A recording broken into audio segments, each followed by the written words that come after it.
All right, y'all, I don't have any animals at home, but a lot of y'all do, and there's a NatGeo show called Critter Fixers.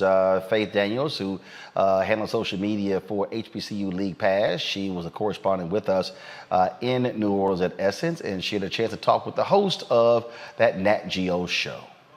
Hello, everyone. It's Faith Daniels, and I am here with the Critter Fixers, Dr. Vernard Hodges. And I'm Dr. Terrence Ferguson. How are you guys doing today? Fantastic. Doing great.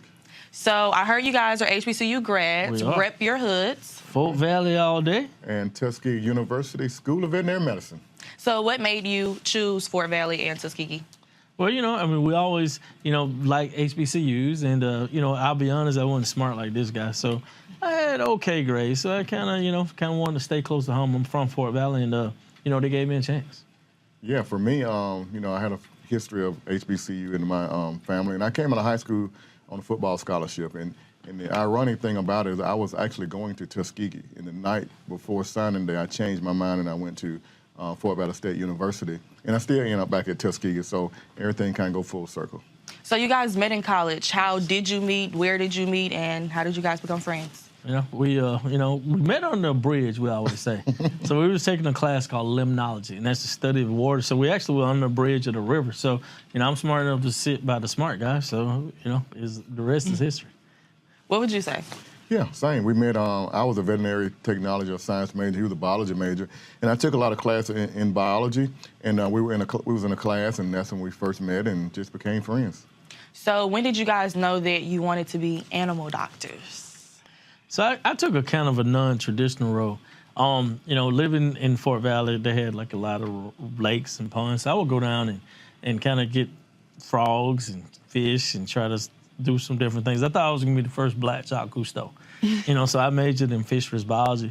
And as I kept going, I thought, okay, I'll do a few things with fish. I ended up going to Nepal, which is in Southeast Asia, and putting together a fish project. And just as I was graduating, I thought I like all animals. So I decided, let me just, instead of going to get a PhD, I'm going to go ahead and get a veterinary degree. And Tuskegee was it. So that's kind of how I ended up. Yeah. For me, I guess I'm a little more traditionalist, or traditional, right? So at 8 years old, we had, I'm from a very small town, first of all, that we have 2 traffic lights and a caution light. I grew up, we had dirt roads, and, our dogs, they just ran free. They were not necessarily in the house at that time, and we didn't have them caged up or anything. And I had a dog that was hit by a car.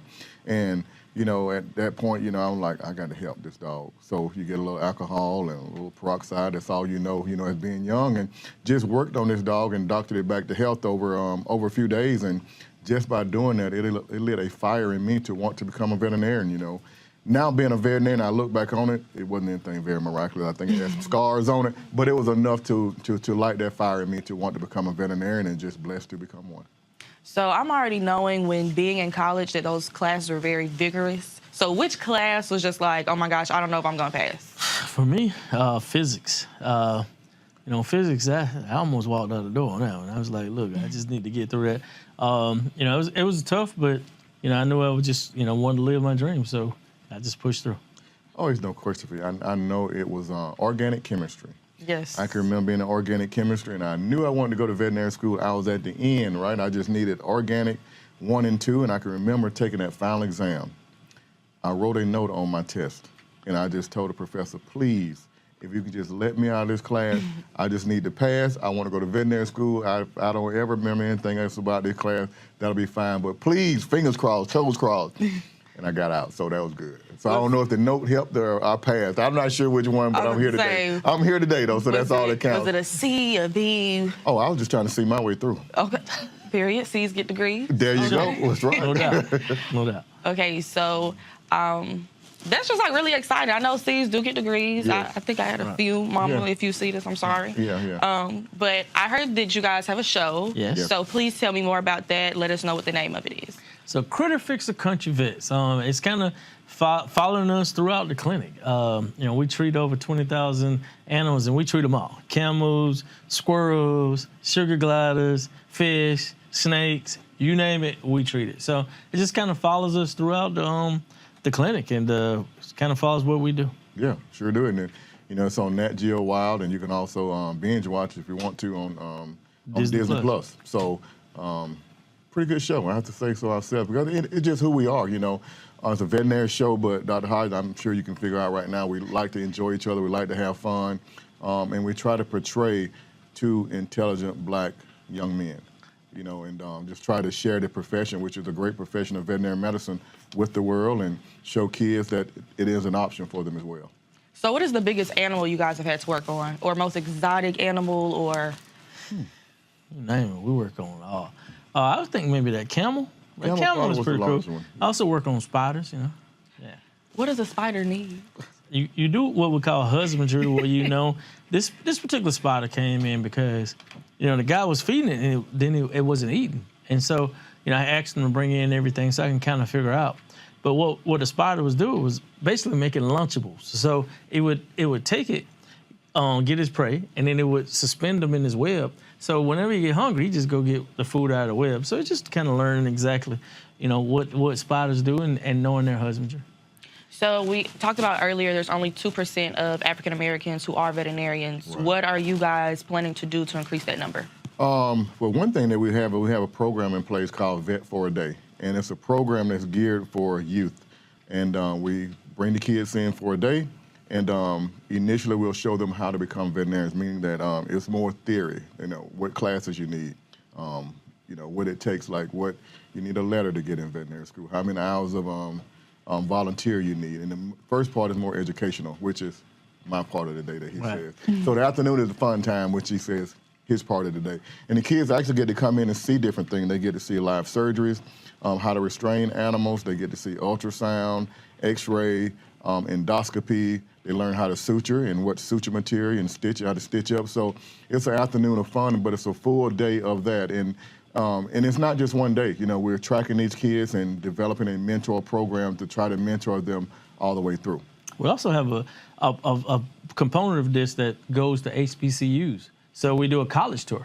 Okay. You know, we went to Prairie View a couple of weeks ago. We went to Harris Stowe, Yeah. Fort Valley, Tuskegee. So it's really just trying to show them exactly what it takes to become a veterinarian. Because, you know, most of us, you know, we understand in the black culture, you know, animals, we love them, but how do you become a veterinarian? Most kids kind of don't know, and the parents don't know. Right. Yeah. So we just want to teach everybody and show them how they could kind of become a veterinarian and help increase this number. Yeah. And, Yeah. I said this program now it's nationwide, you know. So we've already been to, well, of course, Fort Valley. We went to Houston earlier. I went to Las Vegas. We will be in St. Louis in a couple of weeks, as well as Philadelphia. So it's a program that we've started. Now it's getting national attention, and we hope just to roll this thing out all over the country even more as the years come on. And remember, everything is free for the kids. Right, So, it's free. Okay. so Yeah. we've everything. What's the age range? 12 to 15, and they can go to CF Vet for a Day, and they can sign up. And you know, if they're in the city, everything's free: book bags, stethoscopes. So you know, we've leveraged the drug companies who, you know, with that partnership, that they're taking care of everything. Okay. Yep. So before I let you all leave, for any students or any African Americans that look like you, walk like Yes. you, talk like you, what is your advice to them as they pursue a career in veterinarian? Well, one thing is find that mentor. You know, I spoke about earlier that I wanted to be a veterinarian at 8 years old, and I didn't have that mentor. You know, when I was in high school, I was seeking out mentors and didn't see any that looked like me, and the ones that did not allow me to come in to mentor me. And went to undergrad at Fort Valley State, but it wasn't until I was a junior that I met or saw the first veterinarian that looked like me. And I know what that did for me, because there was a time where I became discouraged, but I hadn't seen it before. I was dreaming it, I wanted it, but I had never seen it until I saw it, and then it reinvigorated me. That's why this program is so important for us, because kids get to see us, they get to touch us, we're real, and it's something that's an option for them. And don't take no for an answer. You know, just keep going to clinics and asking, can you come in and sweep the floors? Because, you know, people don't realize you can have a 4.0 and want to go to veterinary school, but you need a veterinarian to write a letter. So, you know, if you don't have this letter, it might, you know, your letter might necessarily get you in, but it definitely would keep you out. So get that experience. Just don't, you know, keep knocking on doors. You know, I don't care what color they are. I say, hey, I just want to come in and clean cages. Just don't take no for an answer. Okay. Thank you guys so much, and I will definitely be tuning in to you guys' show on Disney Plus, period. Thank you guys. We appreciate you having us. Thank you.